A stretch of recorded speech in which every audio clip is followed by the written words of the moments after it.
We're going to start looking at how to get things set up in your Lofty. So before you start anything else, this is going to be the kind of the first steps, and I'll kind of do a little series of step 1, 2 as we start filling them in. So one of the first things, of course, when you log in, you'll be looking here. This is from a good friend of mine, Richard. He's going to let me use his Lofty to show you guys. And we're going to go here and we're going to click on settings. And then you want to be at the top here under profile. So again, settings, profile up there at the top. And it should be all loaded up some. If you don't have a picture, go right here, upload picture, upload your picture, check it out. Now this email address is how you log into Lofty. All right, so if you don't know your email address, there it is. And if you want to change that and reach out to Lofty, let them know. Now to reach out to Lofty, you click on this little question mark, you go down here to submit a ticket, and you hit contact us, then you hit leave a message, and then you put your ticket, and then they get back to you usually within a day or so. Sometimes they're quicker than others, and they're pretty quick about getting back. Make sure this is a good phone number. You'll see as we jump into other sections why.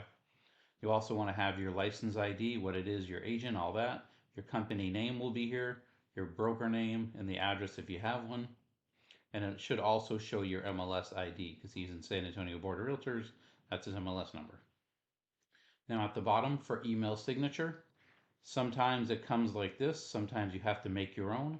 If you want to know an easy way to make a signature, I'm going to open Canva. This is the free version of Canva. And then when I go right here on the search, all I do is hit create a design in free Canva.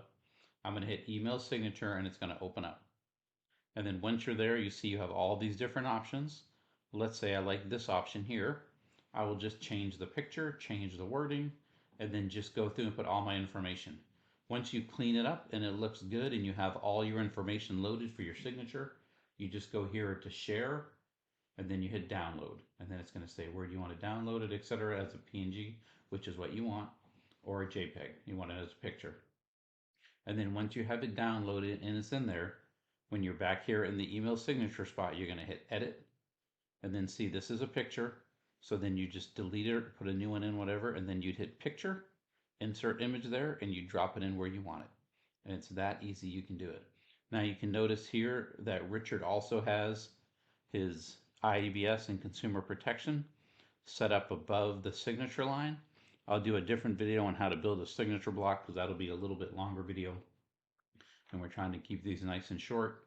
Make sure at the bottom you click apply this signature to all outgoing emails so your emails are good. And then this is a very quick, easy way to get a lot of your information cleaned up right here on your quick profile. This is very important so that you're in Texas, or you have Texas real estate, you have your own commission where you are. We have to make sure we should have a link here to our IABS, our information about broker services, and our consumer protection. So that's now, certified right there. It's legal. We can now do business as a realtor and share our information. If you have any referrals in the San Antonio area, here's Richard's phone number. I'm sure he would love to get referrals from you. He's a luxury agent and would love to not turn any deals down. And he has a lot of experience, a great guy, great realtor.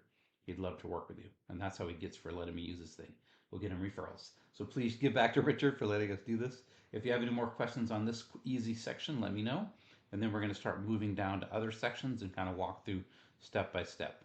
But this is explaining your user profile. So again, you get here by settings, profile, and then you walk through the steps.